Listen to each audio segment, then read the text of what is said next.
YouTube? Back at it again with another banger video. We're continuing our series of Crisis on Infinite Earths. This is issue number 4.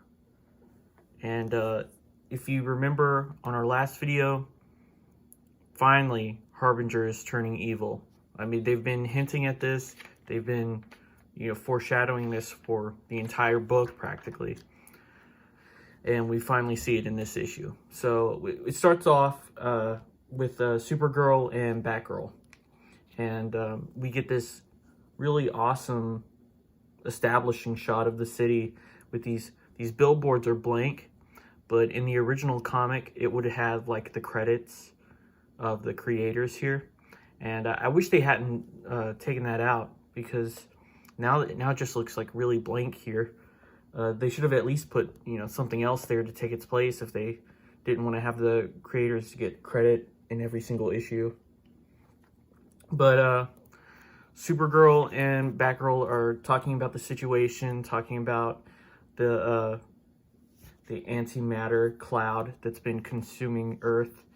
And Batgirl is feeling kind of useless because she doesn't have any powers. She's like, what can I do? I'm of no help. And Supergirl's trying to console her, but she sees this this plane that's flying into this cloud, and she has to take off, and she saves the person in the plane, and that just makes like Batgirl feel even worse, because she's like, see, I couldn't have done that. So we go to a different scene here with John Constantine's having a conversation with this other guy.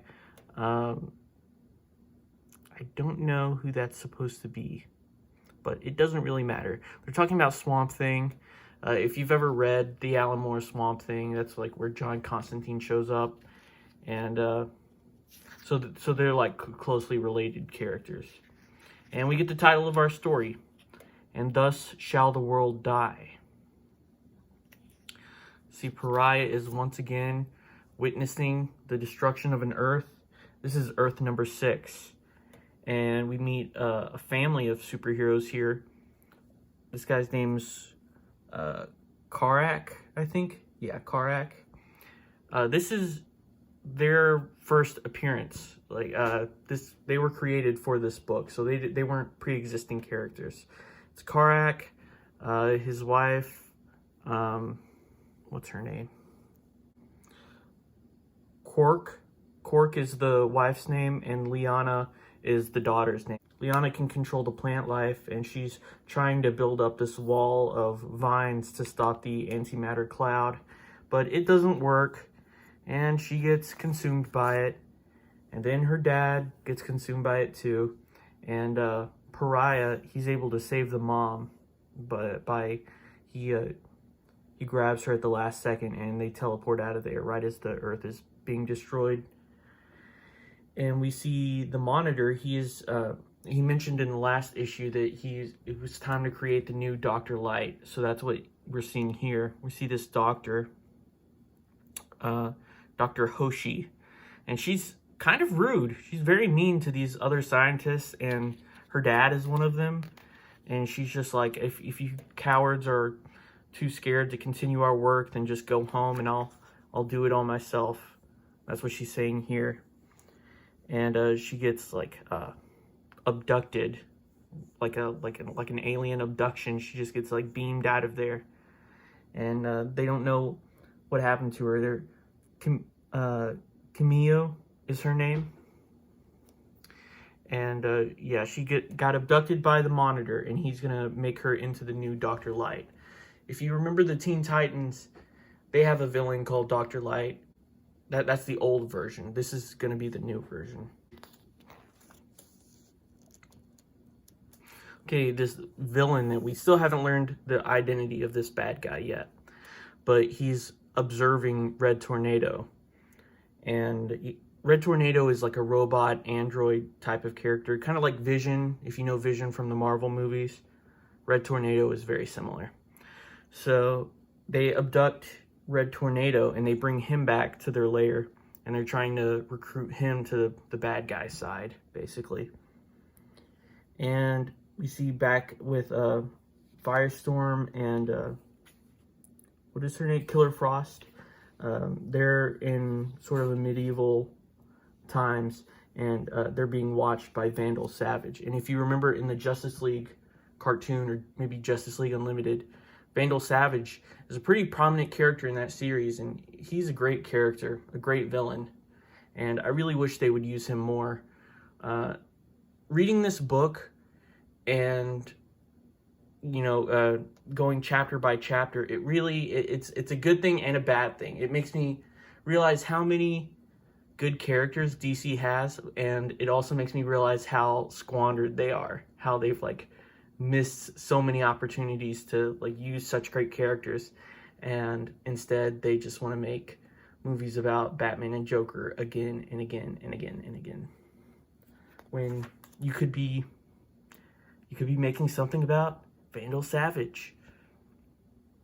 So they meet this guy. He's the Shining Knight, and he's also in at least 1 or 2 episodes of Justice League Unlimited. I remember him being there. And they're seeing all these shadow monsters, the shadow monsters that are always around these towers. But these shadow monsters, they're doing something different. They're all binding together. They're all binding together to create this giant shadow monster. And this is happening at every tower. At every tower, we have this from last issue, these the Old West, we have the Atlantean guy, we have the Commandy time, and the World War II guys. It's happening everywhere. And back in Gotham, we see this is the first appearance of the new Dr. Light, and she has these parentheses around everything she says, because she only speaks Japanese. So the only other character who can understand her and can translate is Katana. She's the only one who speaks English and Japanese, so she's sort of translating for everyone. She's trying to warn them about this machine, and they can't understand her, so it really doesn't help. We see Wonder Woman back at Themyscira. We really haven't seen much of Wonder Woman in this series, if we've seen her at all yet. But she's been on Themyscira this whole time, and they're praying to their gods to help them out. Go back to the satellite with Monitor and Pariah, and they're discussing things and talking about the machines here, and what's gonna happen. I don't know who this is. Is that supposed to be Swamp Thing? I can't tell. That's such a small drawing, and mostly silhouette, but you can't really tell who that's supposed to be. And we see it finally happen. Harbinger finally sneaks up on the Monitor. She finally kills him. And she's been possessed by this demon since issue 1, and she fires this energy blast at him, and then I guess the energy blast has left her drained, so she falls, and Pariah rushes over to the Monitor to see if he can help him, but he's already gone, and Pariah's crying as the world starts to be consumed by the antimatter cloud, and all the worlds phase into one another here.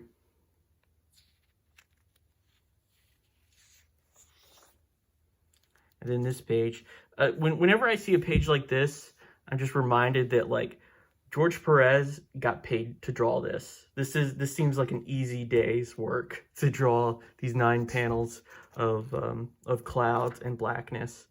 But he's definitely not taking any shortcuts on these other pages. Let's look back for a second. I was really struck by this page, this city, and then just there again, 1 page later, again another page later. So he's drawing lots of cityscapes, and I mean, there's 100 characters on every page.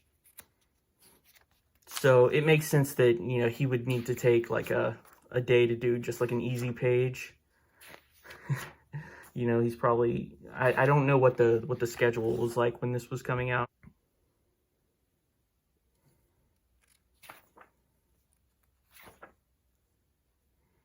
So next issue be part 5.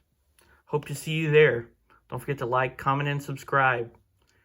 Thanks for watching. Bye.